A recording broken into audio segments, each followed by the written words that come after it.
Welcome back to Chat Like a Native. So if you are already mentally on vacation, you're stocking up on all the seasonal snacks and maybe planning your movie marathon schedule, then this is for you. We get it. There's that little nagging voice in the back of your head that says, I should be studying English. The guilt. The guilt. But the great news is you can actually maximize your fluency gains this holiday season without the stress, without that guilt, and definitely without ever opening a textbook. Exactly. Our whole mission here is to show you how to take the entertainment you are already going to watch, the movies, the music, the YouTube rabbit holes, and turn it into actual measurable language progress. And the most important thing to remember is that real language improvement comes from getting English in context, rich emotional context. You don't need these exhausting study sessions. You just need small, focused practice moments integrated right into your fun. So we've kind of boiled it all down. The guiding principle for this, for effective, stress-free learning this season, is a little mnemonic, PSEB. It stands for practice small, enjoy big. If you just commit to practicing in those small, focused moments, then the rest of the time you can enjoy big without feeling bad about it. Okay, so let's start with the philosophy, I guess. The why behind this actually working. Because I think a lot of intermediate learners, they assume that if they watch an English movie, the language just kind of sinks in automatically. Right, like osmosis or something. Yeah, exactly. And while that passive exposure is, vital fuel, real results require a little bit of intentionality, even if that intentionality is just 5 minutes long. We call this whole approach fun training. And the core idea really is that context is king. When you look up a word in a dictionary, it's just text on a page. But when you see a scene and an actor says, I'm not in the mood, you see their face showing disappointment, their body language is all closed off, and you see the situation. Maybe they were just invited to a party, but they've had a really stressful week. That's the key distinction right there. That situation, that emotion, that whole context, that is what forces your brain to create a lasting memory. The phrase isn't just data anymore. It's experience. It's a sensory emotional experience. And that whole package makes the phrase so much easier to pull out when you need it later on. That makes perfect sense. But that brings up a common anxiety for learners, right? Yeah. If I'm supposed to be relaxing, how do I know I'm actually learning? Am I supposed to pause every 5 seconds? I want to pay attention, but I also just want to enjoy the story. And that struggle is exactly why people burn out. They try to maintain what you could call full study mode for a whole 2-hour movie, which is, it's just neurochemically impossible. Your brain needs rest to process anything. So that leads us right into the foundation of this whole training style, the 2-mode rule. Correct. You just split your viewing time into 2 simple guilt-free modes. 90% of the time, you are in relax mode. You watch normally, you enjoy the plot, you laugh, and you absolutely do not pause every 10 seconds to look up a word. You just let the story wash over you. That's the fuel. I love that, emphasizing that relaxed mode is essential, not lazy. It's what gives you the energy for the other 10%. Which is practice mode. Practice mode. And that is your quick, high-intensity mini workout. You choose one small, focus moment, a single short scene, maybe 60 seconds of dialogue, or just the chorus of a song, and you give that your full attention. So that focused attention is the engine. That's the engine of fluency. It's the small, focused work plus tons of enjoyable exposure. And that is the true meaning of PSEB. All right, so now that we know how to approach the content, we need to talk about picking the right stuff. Step 1 to success is choosing something that meets you where you are. Because if you pick content that's too complex, you're just going to feel stressed and the whole PSEB thing kind of falls apart. It's all about hitting that Goldilocks zone, that sweet spot. If it's too hard, your brain goes into survival mode and you're just translating. And if it's too easy, well, you're just reinforcing what you already know. The sweet spot is when you understand the main story, you get the character's motivations, but you're still hearing new, useful phrases. So we suggest using the 2-minute test. Watch just 2 minutes of a show. If you get the situation and you can catch, about 60 to 70% of the words, you're probably at the right level. And if you feel like you're just surviving or you're totally lost, just switch immediately. This is not a test of endurance. Definitely not. And the holidays are great for this because you're naturally drawn to certain kinds of content. Family films, holiday classics. They use clear visuals and really practical emotional language, which makes them fantastic choices. Oh, for sure. And I'd also recommend rom-coms or like cozy dramas. Yeah. They usually have slower, more realistic conversations compared to, say, a really fast-paced action movie. Oh. You'll hear these great everyday examples of how to invite someone out, how to politely refuse, how to apologize. All the useful stuff. And don't forget the power of TV episodes over full movies. They're shorter, which is perfect for that 10% practice mode we talked about. And the repetition is better. So much better. Characters use their favorite phrases over and over again, and that is your best friend for memorizing. And then there's YouTube, the king of microlearning. Short travel vlogs, cooking tutorials, gift guides. It's pure, focused, snackable content. Easy to repeat, and it fits perfectly into those little 5-minute gaps in your day. Okay, so once you have your content, the next hurdle is always subtitles. Step 2 is using them strategically, and we call this the subtitle ladder. The subtitle ladder. Yeah, you need to use them like training wheels. The goal is to eventually take them off, not rely on them forever. I remember being stuck on the middle rung of that ladder for months. I was just terrified that if I turned the subtitles off, I'd lose the entire story. It's a really common fear. It is, but the ladder builds confidence systematically. So you start at level 1, reading focus. Keep the audio in your first language, but use English subtitles. This is great for when you're tired. You build reading speed and vocabulary without stressing your listening. Then you climb up to level 2, listening focus. This is the English audio, but subtitles in your first language. This is where you really start to connect the actual sound of the English words to the meaning you already know. You're training your ear. And for intermediate learners, the most powerful level where you get the quickest growth is level 3, the English-only challenge. English audio, English subtitles. Exactly. You're Yeah. seeing the word and hearing the real pronunciation at the same time. This is like the ultimate tool for cementing spelling and linking the visual with the auditory memory of a phrase. And then there's the final, bonus level. No subtitles at all. But again, don't force a whole movie. Just try short bursts. 30 to 60 seconds of a scene you know really well. The rule here is just be flexible. Move up and down the ladder depending on your energy. If you're exhausted after cooking dinner, drop down to level 1. No guilt. Okay, so now for the transition from passive intake to active creation. This is where the magic happens. This is where we turn that 10% practice mode into real, lasting improvement. We're talking about the scene loop method. This is your holiday superpower. It really is. This method takes, a 60 to 120-second piece of entertainment and turns it into a super high-value workout. It sounds like an 8-step process, which can seem like a lot, but it's incredibly fast. Let's walk through it. First, you choose a short, simple scene. Look for 2 people talking. Try to avoid, chaotic action scenes. Good tip. Second, listen once with no subtitles. Just try to get the gist. Third, if you miss something important, just replay the last 10 seconds. Don't worry about every single word. Fourth, turn on those English subtitles and watch the scene again.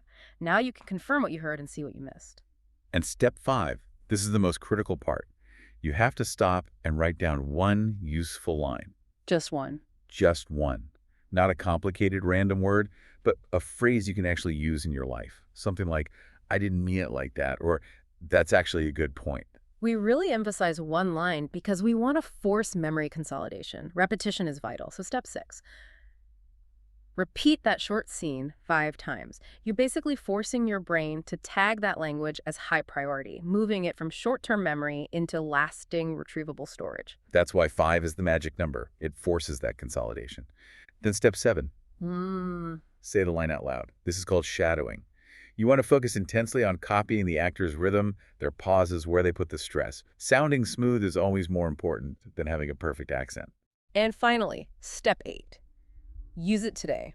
Text it to a friend, say it to yourself while you're driving, record a voice note. If you don't reuse it immediately, you'll lose it. Remember, PSEB, 5 lines done well is so much better than 50 lines forgotten. And that one line you stole from the movie needs to become your line, which is why we follow the scene loop with the 60-second speak it drill. Input is easy, but output is the hardest part at Fluency, isn't it? It really is. This drill makes sure that phrase is ready for a real conversation. So let's use that example phrase. I'm not in the mood. You learned it in the movie context. Now we force you to make it personal. So you start with step A, change the situation. Force that phrase into a new context. I'm not in the mood to go out, or I'm not in the mood for spicy food. Just practice saying it in 3 different scenarios. Then, step B, make it personal. You connect it to an emotion or a reason. I'm not in the mood because I'm actually exhausted, or I'm not in the mood because I've had a really long day. You're linking the language to your own internal monologue. And finally, step C. Make it a question. You turn the line outward. Are you in the mood to watch something? Or, what are you in the mood for tonight?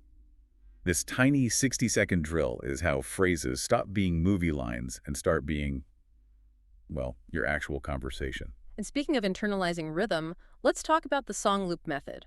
This really is a fluency cheat code. Music trains connected speech, stress patterns, rhythm, all the stuff that's often missing when you learn from a textbook. The method is so simple. Choose a song you genuinely like. You have to enjoy the repetition. Listen once just for the feeling, the vibe. Then read the lyrics and just pick out 5 to 10 interesting words. And this is where it gets really efficient. You notice the informal, real English forms that pop songs love, wanna for want to, gotta for got to, gimme, forgive me. Recognizing these casual contractions is so critical for understanding native speakers at full speed. The core workout is next. Sing or speak along with the chorus. Even if it's just quietly in your head, you're training your mouth muscles and your timing. That synchronization is key. And finally, add that song to your holiday playlist. Play it while you're wrapping gifts or cooking.